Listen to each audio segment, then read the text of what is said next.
I cannot believe I'm having to explain 60 gallons of water. Are you kidding me? Oh my goodness.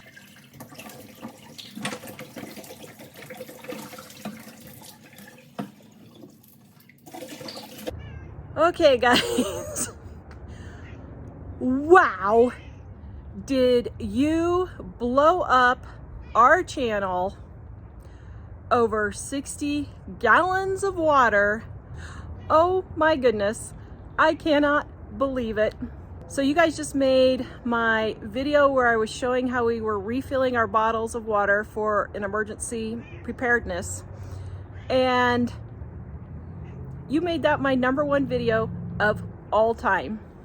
I have never had a video pop off that quickly with so many comments. At the last count, which was 12 hours ago, I had 600 comments. I don't know how many I have now. I can't, I'm just in shock. Okay, so let me explain why I dumped 60 gallons of water down the drain. I know. I can't believe I did that. Okay, first of all, normally every spring and fall, I rotate my water and I take the water and I water my plants with it. The kids help me haul it upstairs. I water all my plants. We take the empty bottles back downstairs and then I refill them.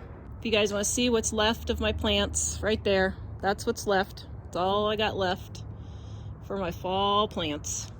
Right there, for those of you asking. Hail, freeze, they're hanging on by a thread, but they're hanging on. But look at this one. Okay, this is absolutely gorgeous. Is that not beautiful? Oh my goodness. Actually, I'll turn around and let you enjoy my plants while I'm talking. Okay, so that's what I normally do, is I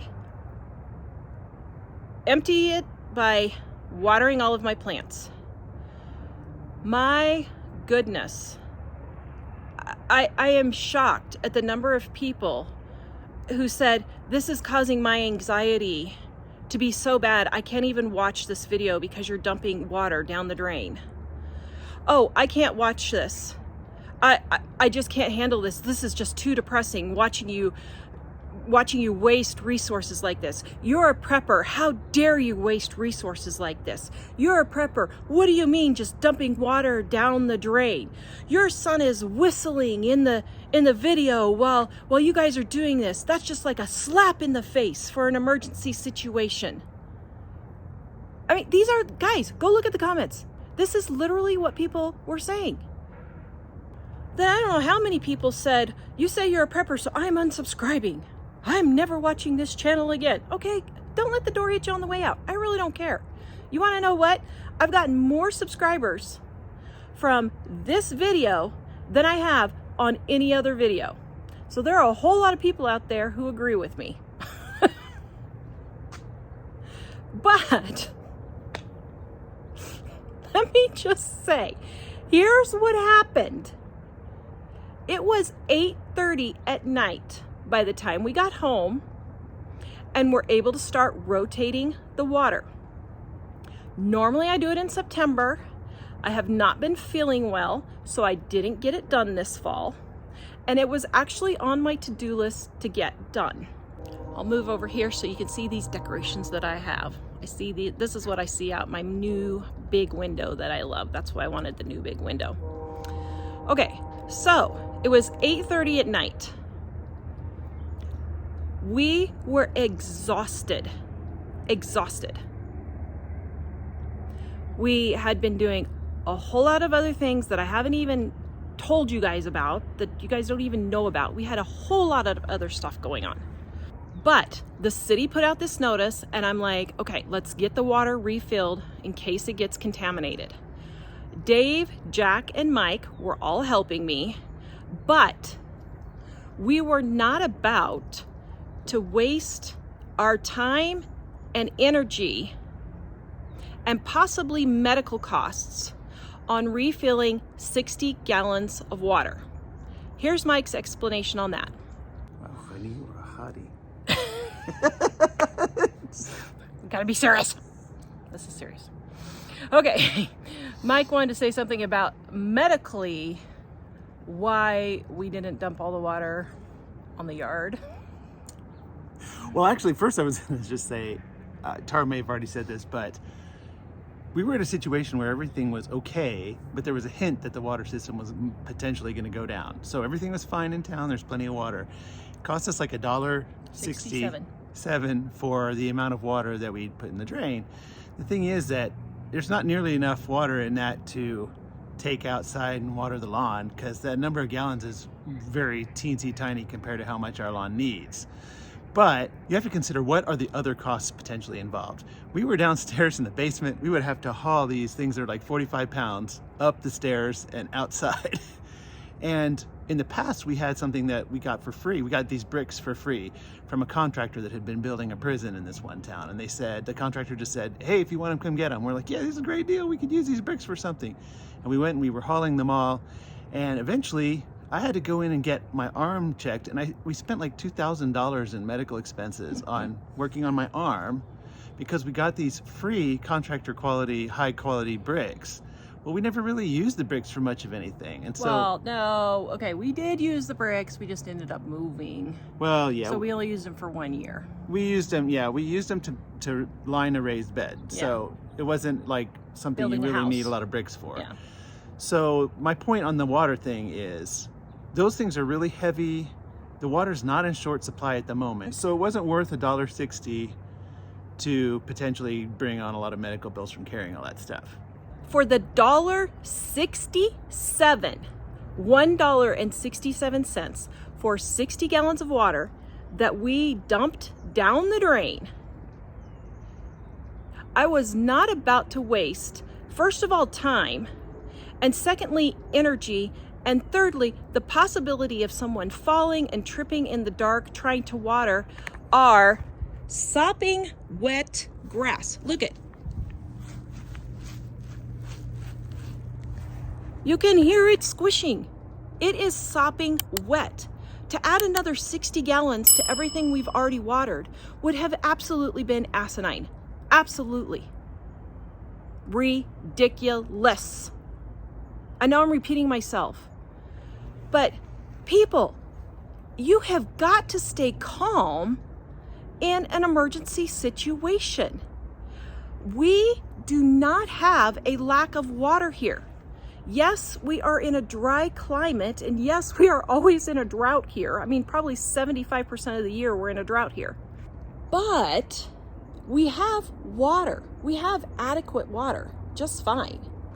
And what's so funny about this is that 60 gallons of water that I dumped down the drain is equivalent to one shower, one 10-minute shower at that.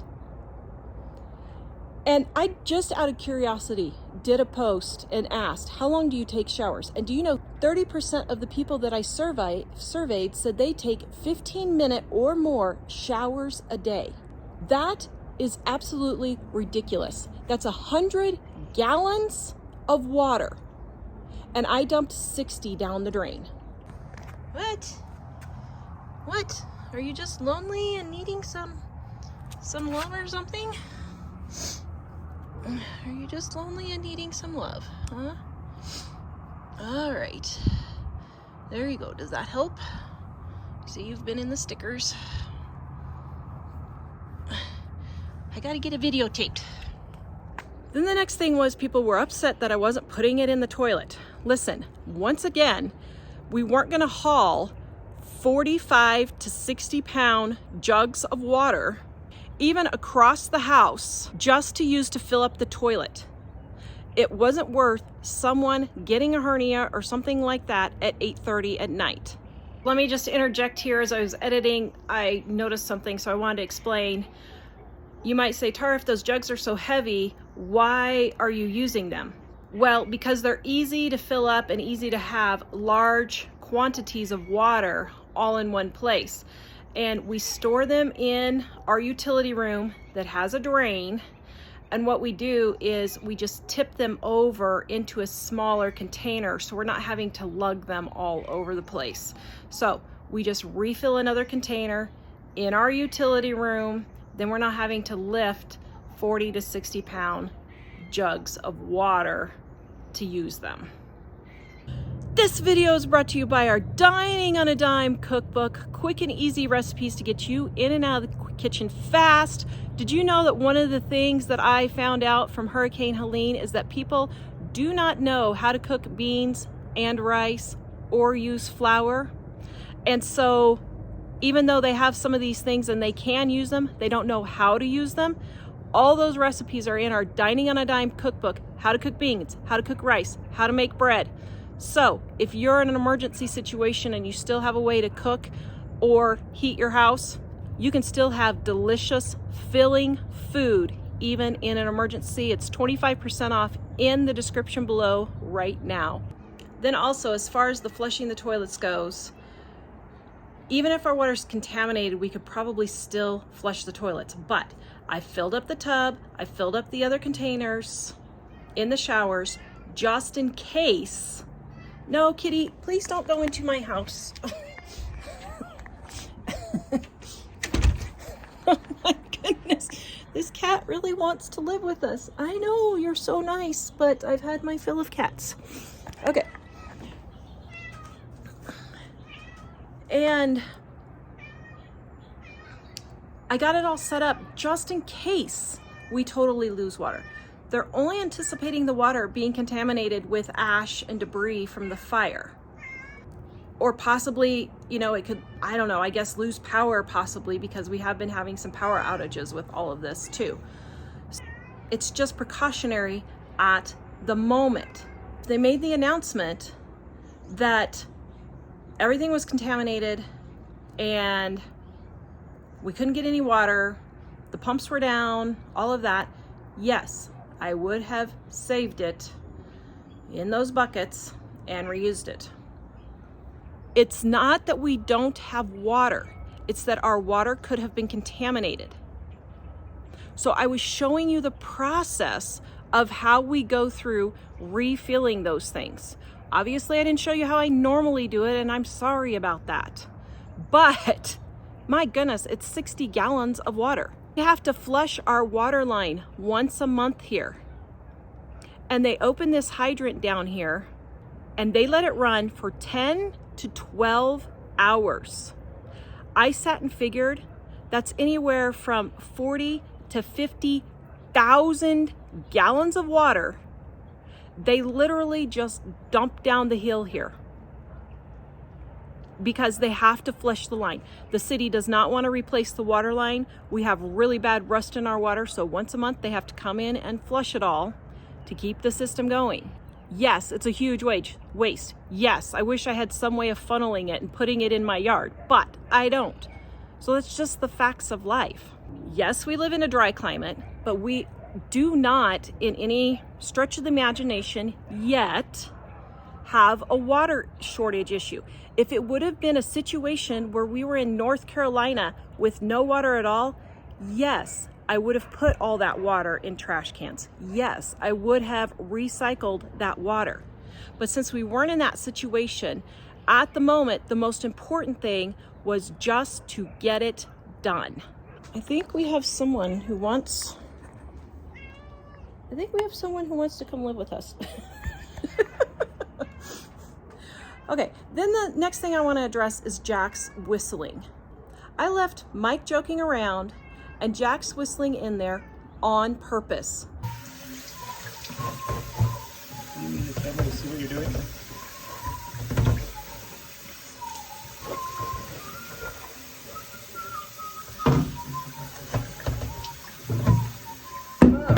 Why? To show you, we weren't panicked. We didn't have a reason to be panicked. Yes, we needed to quickly get it done because basically what the city was doing was they were saying, listen, we don't think there's going to be a problem with the water, but if something happens with the water, you were warned. That's basically what they were saying. So it's not like we were sitting there having to just completely panic. So what I was showing you was we were getting the work done. We were moving along, not wasting any time. But at the same time, we were still having fun. We were still joking around. You could tell because Jack was whistling. He wasn't really that worried about it. Also, I had some criticism because I was using soda bottles and that's not frugal. Guys, I never said we don't drink that stuff. We just don't drink it on a regular basis. It's usually for birthday parties and Christmas and Thanksgiving and Easter. And that amount of soda bottles that you saw us fill up, there was probably, let's see, 10, 20, 30. There was probably 40 soda bottles over 3 years. That's like a soda that's like a soda bottle every 2 or 3 months. And then sometimes we drink it when we're sick. I'll get Sprite for when we're sick. And that was the other thing. Yes, a Sprite accidentally got put in with the water. Normally, now, because we've had it happen a couple of times, we put a W on the bottles so that we know that it's water and it's been refilled with water. No, I haven't kept up on that. I'm going to after this one. But guys, you cannot prepare for every single thing that's going to happen. So be okay with preparing for what you can and do what you can. I'm sorry if I upset you guys, but in an emergency situation, you have got to stay calm and figure out what are the most important things first.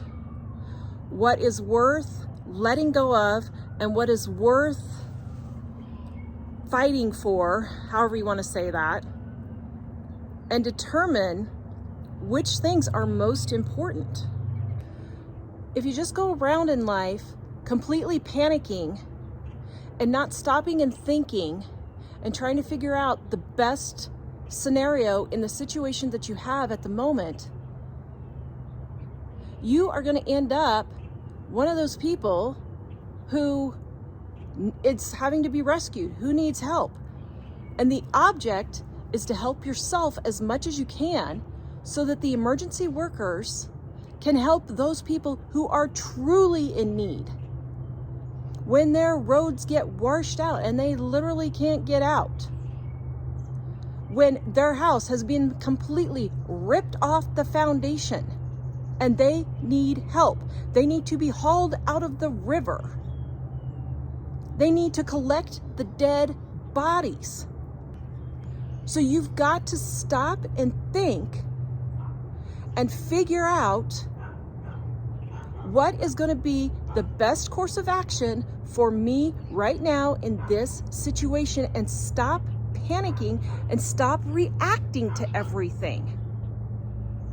My goodness, if you react over 60 gallons of water, how are you going to react when there's literally a wildfire straight in your backyard and you've got to get out? You can't just sit there and scream. You've got to take action. Calm down. Figure it out. Take 20, 30 seconds to think about what you need to do to get out and help yourself. So we will update you guys on our community tab if we can't get videos out. Stuff is just going crazy and I don't know if I'm going to be able to get videos out. But I had to address this, even though I have 1,000 other things I got to do. I had to address this and tell you thank you for making my wasting 60 gallons of water down the drain our #1 video ever. I appreciate that. I mean, hey, if it works, whatever. I'll pour 100 gallons of water down the drain. My goodness. Really, I'm just trying to help you. Oh, guys, please go to watch this video next and visit us at livingonadime.com.